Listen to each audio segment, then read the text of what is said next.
This story took place in the picturesque city of Florence, Italy, where the wealthy businessman Enrico di Luca lived. Enrico was known for his fortune and influence, but also for his strict temperament and traditional views on life. He had one son, Leonardo di Luca, 25-year-old who had been educated in the best schools and surrounded by all the luxuries money could buy. However, Leonardo was different from his father. While Enrico valued wealth and status, Leonardo had a kind heart and a free spirit. He enjoyed art, music, and was interested in understanding the stories of ordinary people, those who lived on the streets of Florence. Leonardo was beloved by many, but his compassionate attitude was not well regarded by his father, who wanted his son to follow in his footsteps in business and keep the family at the top of Italian society. Despite all their differences, Leonardo always respected his father, trying as much as possible to please him. But Enrico's pressures began to increase when he decided it was time for Leonardo to marry. For Enrico, his son's marriage to a young woman from a wealthy and influential family was the next logical step to ensure the continuation of the Di Luca dynasty. Leonardo, on the other hand, did not believe in arranged marriages, and even less in marrying for convenience. He wanted to marry for love, something his father considered youthful foolishness. The tension between father and son grew with each passing day until an incident changed the course of their lives. One day, during a solitary walk through the historic streets of Florence, Leonardo crossed paths with a young beggar named Sofia. She was a familiar figure in the city, always sitting at the same corner, begging for alms to survive. Sofia had a sad expression, but at the same time, there was something in her eyes that captivated Leonardo. He stopped to talk to her and was fascinated by her intelligence, humor, and kindness, despite life's hardships. When Enrico discovered that his son was getting close to a beggar, he was furious. To him, this was a disgrace and a threat to the Di Luca family legacy. As punishment, Enrico decided that Leonardo should marry Sofia, believing that this would drive his son away from any romantic notions and make him understand the weight of family responsibility. However, Enrico was not prepared for what this decision would set in motion. When Leonardo was confronted by his father with the order to marry Sofia, he was stunned. He couldn't believe that his own father would force him to make such a drastic, unjust decision as a form of punishment. Yet, Enrico's firm and uncompromising stance made it clear that this was not a suggestion, but a non-negotiable demand. Leonardo found himself in a deep dilemma: obey his father and sacrifice his own convictions, or resist and face Enrico's wrath, risking disinheritance and losing everything he knew. Sofia, in turn, was confused and frightened by the marriage proposal. She knew she wasn't part of Leonardo's world and feared that this marriage was just a cruel joke by the rich. However, when Leonardo visited her again, he explained his situation and asked her to trust him. He promised to treat her with respect and dignity, regardless of the circumstances. Despite her doubts, Sofia accepted the marriage proposal, and the two were married in a modest ceremony, far from the lavish weddings Enrico had imagined for his son. The news of the marriage quickly spread through the high society of Florence, causing shock and scandal.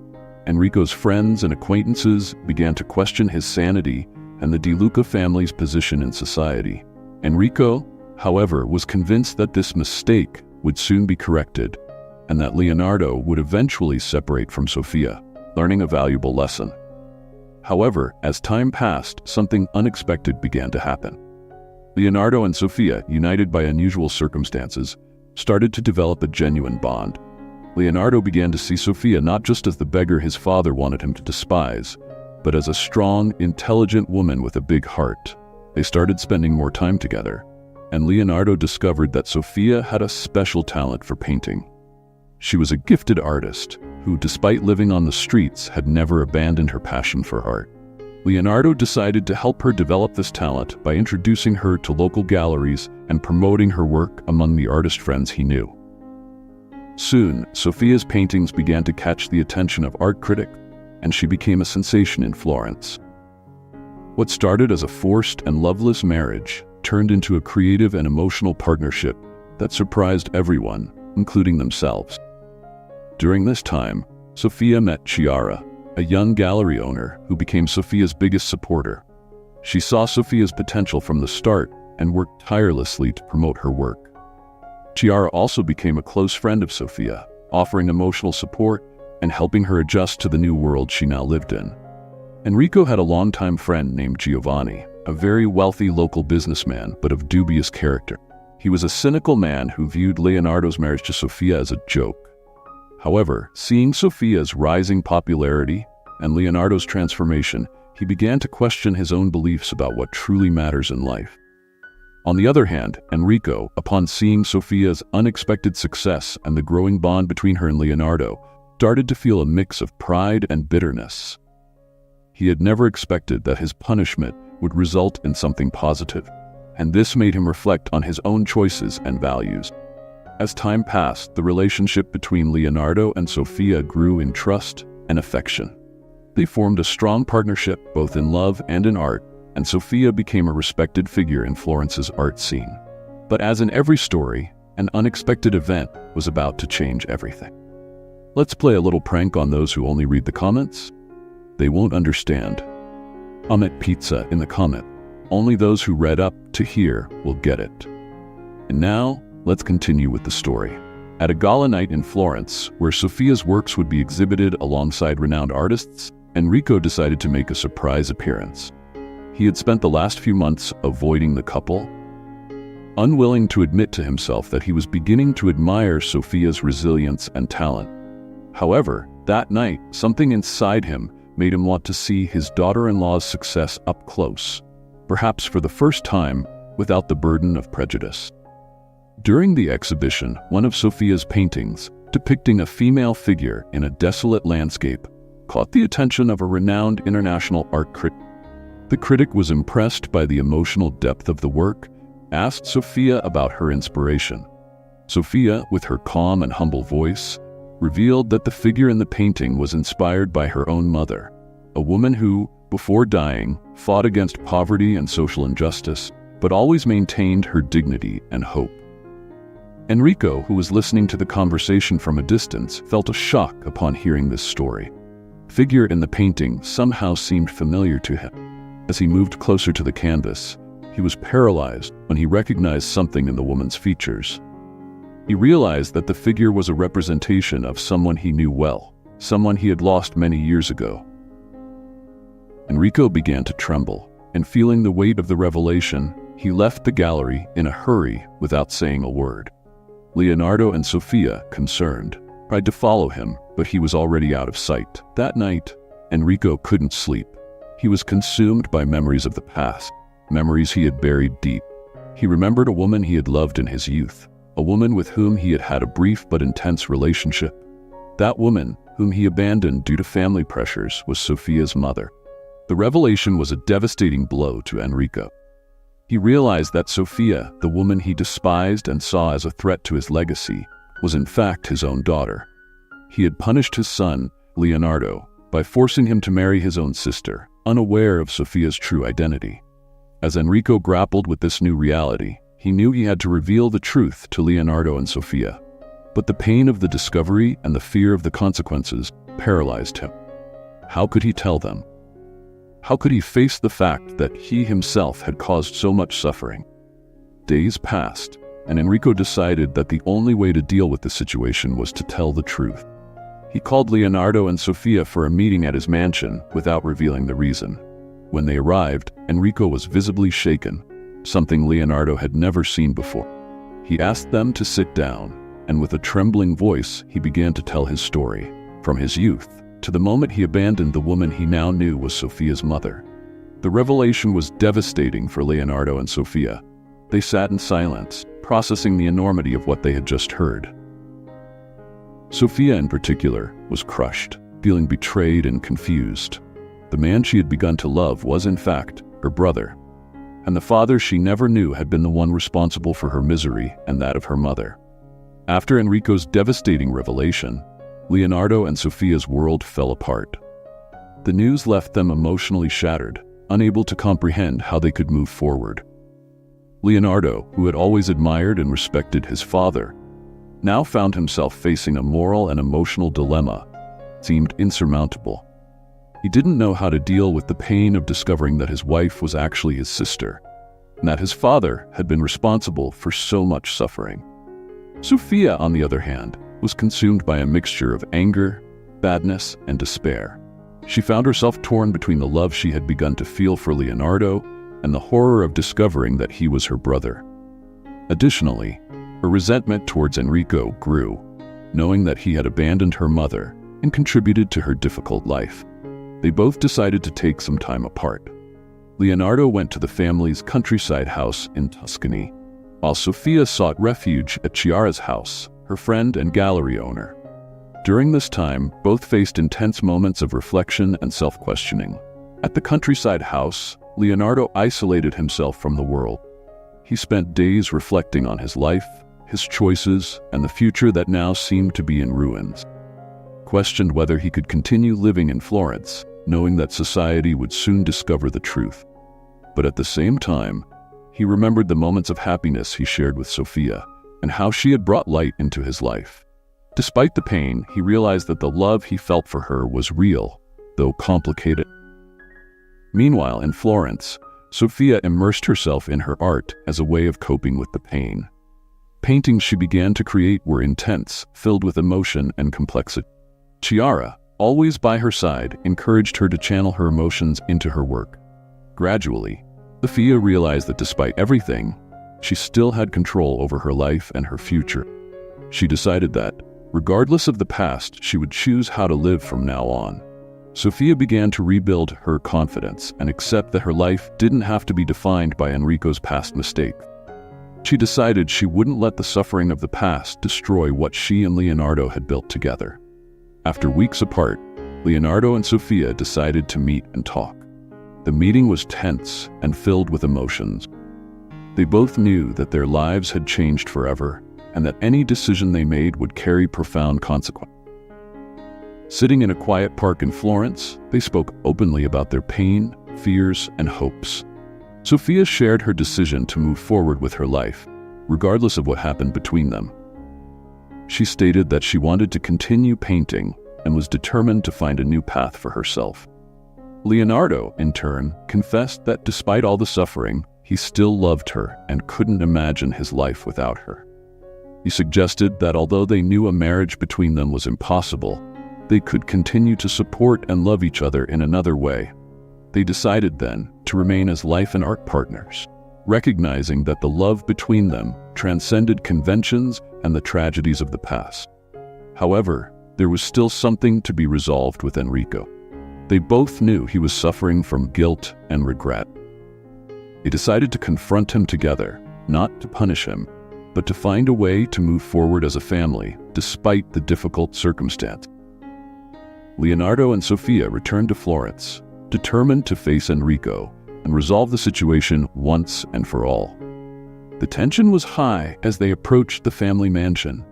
The silence between them reflected the gravity of the moment, but also their determination to find a way out of the pain that everyone was feeling. Upon arriving at the mansion, they were greeted by a visibly worn-out Enrico. He had aged considerably in the past few days, the weight of guilt and regret marking his face. He knew that this conversation would be difficult, perhaps the most difficult of his life, but he also knew it was necessary. Inside the mansion, the three of them sat in a large living room, where so many family memories had been created. The atmosphere was heavy with emotion, and for a moment, none of them could find the right words to begin. Finally, Enrico, with a broken voice, began to speak. He confessed the depth of his regret, not only for what he had done to Sophia and Leonardo, but also for allowing pride and social conventions to keep him away from true love. He admitted that deep down, he had always known that his behavior was wrong, but the fear of losing respect and status had prevented him from doing what was right. Leonardo, still bitter, asked his father why he had been so cruel, not only by abandoning them, but by forcing the marriage between him and Sophia. Enrico, crying, explained that initially it was just a way of punishment and control, but he never imagined that it would lead them to fall in love. He never intended to hurt them this way. Fate had proven to be cruel and ironic. Sophia, on the other hand, remained silent as she listened to everything, trying to process the pain and confusion she felt. Finally, she stood up and, with unexpected strength, told Enrico that despite all the suffering, she was willing to forgive him. She knew that carrying the weight of hatred and resentment would only destroy her further. She wanted to move forward, free from the shadow of the past, and the only way to do that was by forgiving. Leonardo, seeing Sofia's courage and compassion, felt moved to do the same. He looked at his father, who was in tears, and after a long pause, said that he was also willing to forgive him, but that they would need time to rebuild the trust and love within the family. He knew the path would be long and painful. He believed that, with time, they could find peace. Enrico, relieved and still in tears, deeply thanked his two children. He promised to spend the rest of his life trying to make up for the harm he caused, and above all, to support Sofia and Leonardo in anything they needed. He knew he could never erase the past, but he hoped that somehow he could help build a better future for all of them. And then Enrico embraced them, sealing a pact of redemption, love, and hope.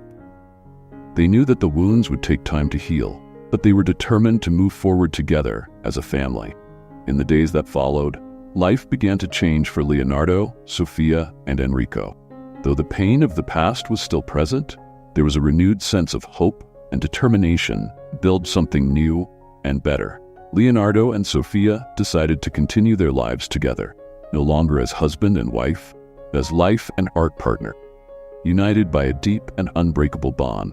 The decision to forgive Enrico brought an unexpected relief to both of them. They realized that by letting go of resentment and anger, they were making room for healing, personal growth. Enrico, for his part, began dedicating himself to charitable work in Florence, trying to atone for the harm he had caused. He became a quiet benefactor of several institutions that helped single mothers and people in vulnerable situations, as a form of penance for his past mistake. Meanwhile, Sofia continued to paint, and her works began to gain even more recognition. The pain and resilience she had experienced were reflected in her paintings, which were now considered masterpieces of emotional expression. Chiara, her friend and gallery owner, organized a special exhibition for Sofia, where her new works were presented to the public for the first time. The exhibition was an absolute success, attracting the attention of critics and collectors from all over Italy. Leonardo, inspired by Sofia's strength, decided to resume his career as a lawyer, but with a different purpose. He began specializing in social justice cases, helping those who were unjustly treated or neglected by society. His work brought him a new sense of fulfillment, and he became a respected and admired lawyer. Enrico, in an effort to restore his family's trust, decided to transfer the management of the family business to Leonardo. He recognized that for his son to flourish and feel valued, he needed to give him the responsibility and autonomy to lead. Leonardo accepted the challenge with humility, knowing this was an opportunity to create a new legacy, free from the mistakes of the past. Life at the Toscani family mansion began to transform. The atmosphere, once marked by tension and rigid expectations, became a place of warmth and renewal. Sofia and Leonardo, though no longer married, continued to live in the mansion, transforming it into a center for art and culture. The space, once reserved only for the elite, was now accessible to everyone, especially those who did not have the same privileges. Enrico, who had decided to live in a separate wing of the mansion, dedicated himself to writing a book about his life, failures, and the lessons he had learned. He wanted to leave the world an honest account of his journey, as a testament that even the gravest mistakes can be redeemed with humility and sincere repentance. In the final moments of the story, we see Leonardo and Sofia in the mansion's garden, watching a group of young artists painting and creating their works. They exchange a knowing look, realizing that despite everything, they have found a new purpose and a new kind of love, one that transcends the conventions and pains of the past. The legacy of the Toscani family, once marked by wealth and power, is now remembered for its contribution to art and justice. And while the scars of the past never fully disappear, they serve as a constant reminder that true redemption and happiness come from the ability to forgive, love, and move forward despite adversity. 5 years have passed since that sad day at the Toscani mansion, and everyone's lives have been profoundly transformed. Time brought new opportunities, healed old wounds, and strengthened the bonds that were once so fragile. Sofia, now a renowned artist in Italy and beyond, traveled the world exhibiting her works, which not only reflected her personal journey, but also touched on universal themes of resilience and overcoming adversity. Her latest exhibition in New York was critically acclaimed, solidifying her place as one of the most powerful voices in contemporary art. Leonardo, for his part, continued to expand his work as a social justice lawyer. He had founded a nonprofit organization that provided free legal assistance to those most in need, and his efforts were recognized with awards and honors. But more important than any public recognition was the positive impact he was having on people's lives. The Toscani family mansion, which he now managed, had become a symbol of transformation and altruism. Enrico, in his final years, found the peace he had long sought. His book, published under the title The Price of Pride, became a bestseller, not only for its honest writing, but because it deeply resonated with those who had also faced the dilemma between pride and love. He donated all the profits to charity, continuing his commitment to redemption until the end. The story of the Toscani family became a powerful example of how love, forgiveness, and resilience can transform even in the most desperate situations. Enrico's legacy, once associated with power and oppression, was rewritten by generosity and the sincere desire to do good. Leonardo and Sofia learned that despite the difficulties and painful choices, there is always a way to move forward and find happiness. They demonstrated that a person's true worth lies not in possessions or status, but in the ability to love and care for others, even when it means sacrificing something personal. The love between them, which began so unexpectedly and with so many challenges, transformed into an unbreakable bond. They were no longer husband and wife, but they became partners in life, in art, and in justice, united by a common mission to do good and leave the world a little better than they found it. If this story touched your heart, don't forget to subscribe to the channel for more emotional narratives like this, and share your opinion in the comments. We really want to know what you thought of this journey of love, forgiveness, and overcoming adversity. Your participation is very important to us. Let's have some fun with those who only read the comments. They won't understand. Type Coca-Cola in the comments. Only those who make it to the end will get it.